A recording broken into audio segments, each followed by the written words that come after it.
বিশ্বাসী। আজকে আপনারা দেখেছেন ভারতবর্ষের সঙ্গে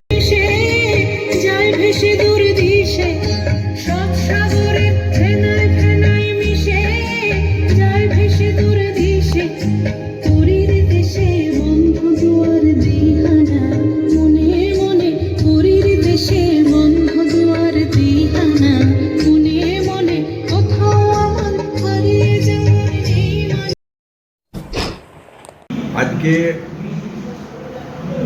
এইরকম অনেক ফেসবুকে অনেক ফেক নিউজ আজকে ছড়িয়ে মানুষের মধ্যে একটা মানে মানে মানুষের মধ্যে একটা বিভেদ তৈরি করার চেষ্টা করছে, মানুষের মধ্যে মানে একটা অন্যরকম চিন্তাভাবনা নিচ্ছে। আমরা এই জেলায় বসবাস করি, আমরা এই জেলায় সংখ্যালঘু মানুষের বসবাস বেশি। সুতরাং এই জেলার মানুষকে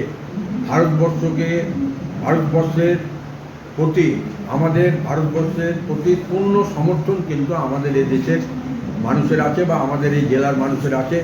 কারণ আমরা ভারতবর্ষে বসবাস করছি, ভারতবর্ষের সমস্ত জিনিস নিয়ে আমরা চলাচল করি এবং মুর্শিদাবাদ জেলাতেও আমরা সমস্ত সম্প্রদায়ের মানুষ একসঙ্গে বসবাস করি।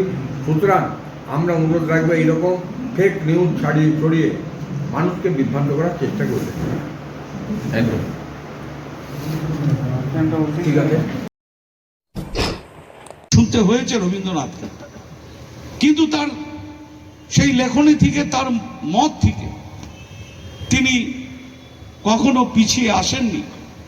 এই ভারতবর্ষের আত্মা, বহুত্বের মধ্যে ঐক্য, বিবিধের মধ্যে মিলন, ইউনিটি ইন ডাইভার্সিটি ভারতবর্ষের আত্মা, যা অনুধাবন করে কবিগুরু তার চিন্তা, তার স্বপ্ন, সমস্ত ক্ষেত্রে তিনি কিন্তু এই বাংলাকে, এই ভারতবর্ষকে তিনি কিন্তু এগিয়ে দেওয়ার চেষ্টা করেছে। অনেকের সংস্পর্শে এসছে, আইনস্টাইন থেকে রোমারোলা, সবার সাথে তার মত বিনিময় হয়েছে, গোটা বিশ্ব পরিভ্রমণ হয়েছে এবং এক এক জায়গায় এক এক রকম সেই সমাজ, সেখানকার রাজনীতি, সেখানকার ইতিহাস তিনি অনুধাবন করেছেন এবং তাকে পাথেয় করে ভালো জিনিসকে কি করে এই বাংলার মাটি, ভারতবর্ষকে এগিয়ে দেওয়া যায় তিনি বহুবার তার ব্যবস্থা করেছেন। এবং স্বাভাবিকভাবেই ভারতবর্ষের মানুষ, গোটা পৃথিবীর মানুষ কবিগুরুকে আজ শ্রদ্ধা করে, প্রণাম করে, সম্মান দেয়। আজ পৃথিবীর বহু দেশের, বহু জাতির, বহু ধর্মের বহু মানুষ আজ রবীন্দ্রনাথের উপরে রিসার্চ করতে আসেন। এটা আমাদের কাছে গর্ব।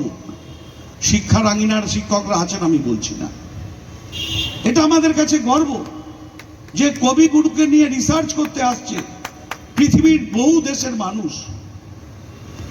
তাই সেই মানুষটার জন্মদিনে আমরা দু চার কথা বলার সুযোগ পেয়ে নিজেদেরকে কৃতজ্ঞ মনে করি এবং কৃতজ্ঞ মনে করি যে মানুষের জীবনে, আমাদের জীবনে নিশ্চিতভাবে কাজের সাথে সাথে আমাদের সকলের প্রতি ভালোবাসা থাকবে।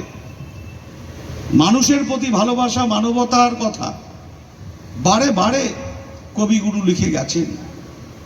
আমি শেষ করব কবিগুরুর শেষের কবিতা দিয়ে, কারণ আমাদের মধ্যে সেই ভালোবাসার আদান প্রদান যদি থাকে, নিশ্চিতভাবে আমরাও এখানে যারা আছি, আমরা এই মুর্শিদাবাদের মানুষ, আমাদের ভালোবাসার মধ্য দিয়ে কিন্তু আমাদেরকে এগিয়ে যেতে হবে। আমি সেই ভালোবাসার কথা বলছি যেটা লাবণ্য আর অমিত রায় বলেছিল, আমি সেটা বলছি না। সেই ভালোবাসার মধ্য দিয়ে এগিয়ে যেতে হবে। আবার খুব স্বাভাবিকভাবেই আজকের আমাদের পরিবারের ছোট্ট আমাদেরই সন্তান আবৃত্তি করছে, তার মধ্য দিয়ে আমাদের উপলব্ধ হতে হবে, আমাদের চেতনাকে জাগ্রত করতে হবে। আবার যখন